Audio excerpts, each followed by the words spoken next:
Hello, everyone. I'm Sandra John, and I'm currently working as a PSR lead at CS Associates. So today I'm here to talk about PSAR, or the pillars of performance testing. Before we actually start talking about performance testing and its pillars, I would like to share a brief introduction about myself. Uh, so I have been in the QA field for more than 10 years now, out of which I've been doing manual automation and now performance testing as well. I have been fortunate enough to work with various domains like finance, banking, pharma, IoT, and to name a few, along with multiple technologies where I have done a lot of automation testing, API automation testing, UI automation testing.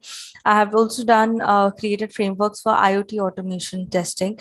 I have done performance and load testing as well, and have been also working with AWS, Kubernetes, and a couple of CI/CD platforms as well. Now that everyone knows a little bit about me, maybe we can dive into what does PSR stand for and what does it mean. So I have put together a small diagram that I drew that explains what PSR actually means and how we can measure its KPIs, right? So performance testing relies on three principles, which is scalability, reliability, and availability. Where performance stands for, P stands for performance, it can be easily measured with the AppDex score. S stands for scalability. It can be measured by the ability of the ecosystem to scale when a threshold is reached. R stands for reliability, measuring the system is reliable and does not fail in unexpected circumstances like unexpected load or volume. And A is pretty self-explanatory, where it stands for availability, for the system to be available at all given points of time. Moving on, I would like to just take a few minutes to explain how performance testing has been done traditionally, where a performance team actually gathers the non-functional requirements, discusses with the application team on critical business flows, sets up the application into a PSR or performance testing environment, which is an isolated environment, does some sanity testing on it. If the sanity test passes, it starts creating the test data, does the PSR testing or the performance testing execution is completed, and then they generate the reports based on the tool that was used, like if they are using a JMeter, load runner, or neoload, or any of the tools. Okay, and then they gather and put together the results with any of the server monitoring tools that they have used to validate the CPU utilization or the memory utilization. And a holistic report is created and provided to the application team, right? Now, this is how traditionally performance testing has always been done. As we went forward in this area, right? So we understood that, we had to break it down into a few more sections and do a bit more understanding and few more analysis to provide better performance testing results. So right now, our current performance testing team, what we do is, like, we still go through the standard process of gathering non-functional requirements, performing sanity testing. If all of that is passed, then, like, moving on towards the performance testing or the PSR testing, right, to test scalability, reliability, and availability. But now we have understood that once the sanity test passes, we also have to identify whether the performance testing that we are going to be doing, whether it needs to be a single user test, or does it need to be an actual load test. So single user tests are basically, like, when we do a heavy business scenario but with a lot of volume, when there are not many users required to be in the system, and so you're just testing the entire system holistically to see how it performs on different in different areas. Whereas during a load test, you do load the system with multiple users along with a lot of data volume and then test the system. Now, when this is being done, right, we do try to understand which areas are not performing, and based on that we do a lot of root cause analysis as well before we provide the results. Now, when we are doing the root cause analysis, we do understand that sometimes the fault may lie either with the API, either with the SQL that was written, either with the data that is being used, or either, like, just the resources that are provided are not enough for the system to perform. Now, based on these categories that we have identified, because of the numerous amount of testing cycles that we have done, we categorize them, break them down further, get to the root cause, provide an optimization and a solution to the application team. I will be sharing the slide later on so that you can actually have a look at all of the steps that we perform and how you can break it further. uh, while we speak a lot of this theoretically, right, I would also like to shed light on, like, because of this comprehensive testing strategy, what we have been able to achieve. Now, we try and utilize a lot of client specific data. Because of client specific data, we are able to identify scenarios which may fail on client end. All right, so if a client is using a lot of data in the form of Excel and a very heavy file which the system is not able to actually ingest or test, then we know that, okay, this might be a problem for the application. All right, so say an Excel of say 100 MB will be able to get ingested and will perform, but maybe that of a 1 GB may not. So such kind of client specific test data is used, and we provide results along with that. We also do a lot of analysis on the basis of cost and resource utilization. For example, in one of the instances, we performed a POC to move an AWS's RDS instance from Graviton to Intel. All right. It did not its capability to perform and give similar results was retained, but we did help the client in saving a lot on its cost. All right. So we validated performance and availability in this case, right? So performance in the terms of cost effectiveness was achieved, as well as availability of the application being available was also taken care of. All right, then we have done a lot of single user validation tests. Not like I just explained, not every test needs to be a load test. Identifying scenarios where single or less number of users test would suffice is also important. All right, for example, in case of application that support data ingestion, batch processing, here the test would be from the perspective of data volume rather than the number of users performing it. Here we look for reliability and scalability. All right. Now, we have done a lot of testing to evaluate CPU utilizations and RDS utilizations as well, and also to provide optimization from the perspective of Spark jobs or any of the AWS resources that have been used, or cloud resources for that matter.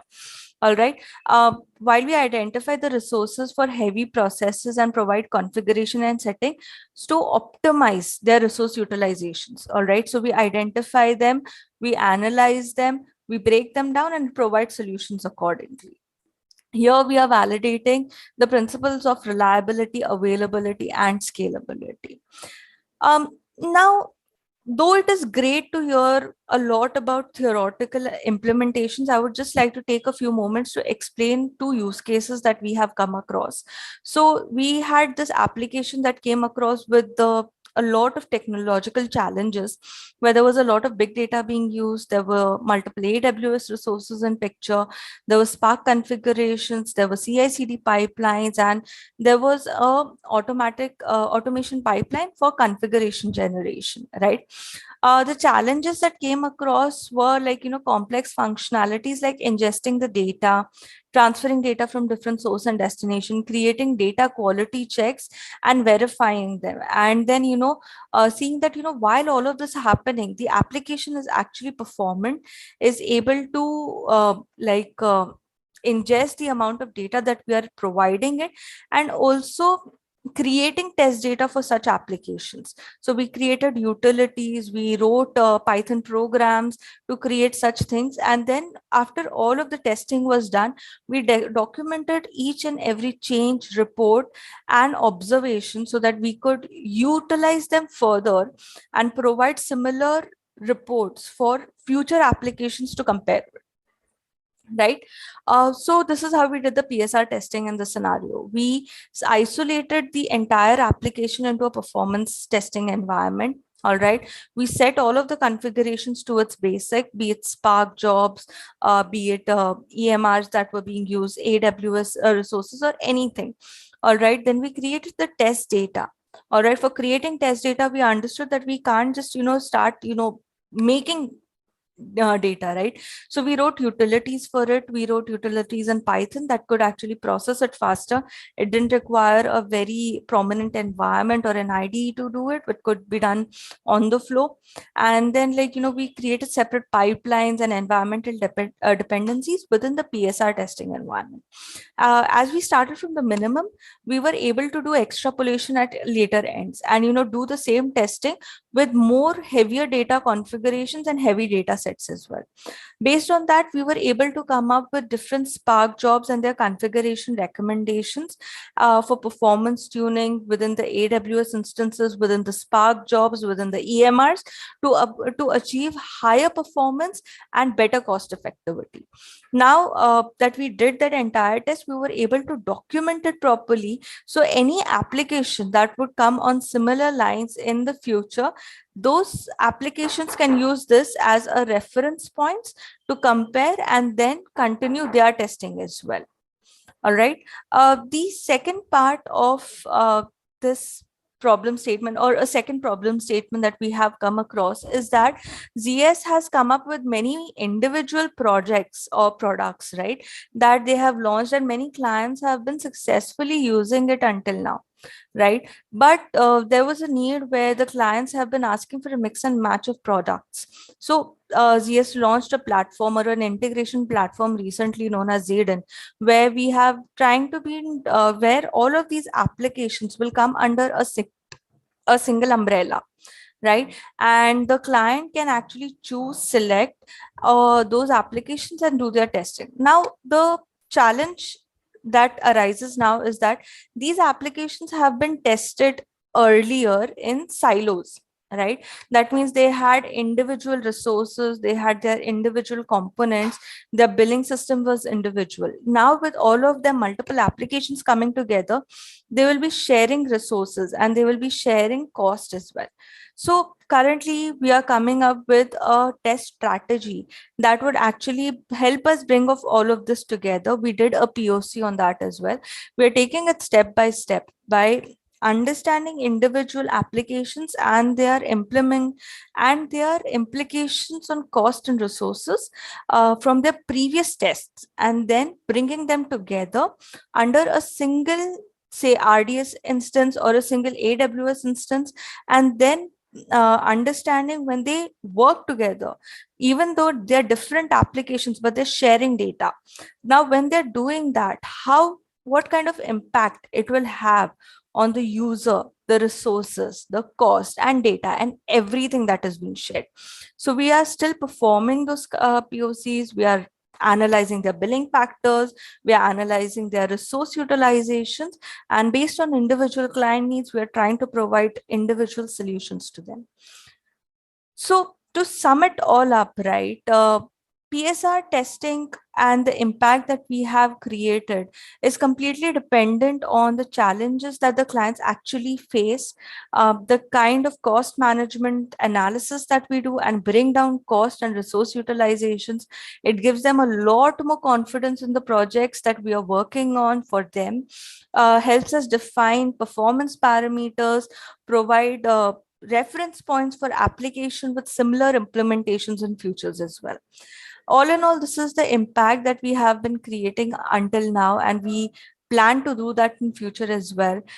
In case anyone has questions or recommendations or any discussion points, I would be happy to have the discussion with them at any given point of time. But this is all that I had to share on PSR or performance testing. If there are any questions, I would love to address that later on. So that is all that I had. I would like to thank the test tribe to actually giving me a platform to share our findings, our understandings, and learnings with a larger group. Thank you, folks. Thank you so much.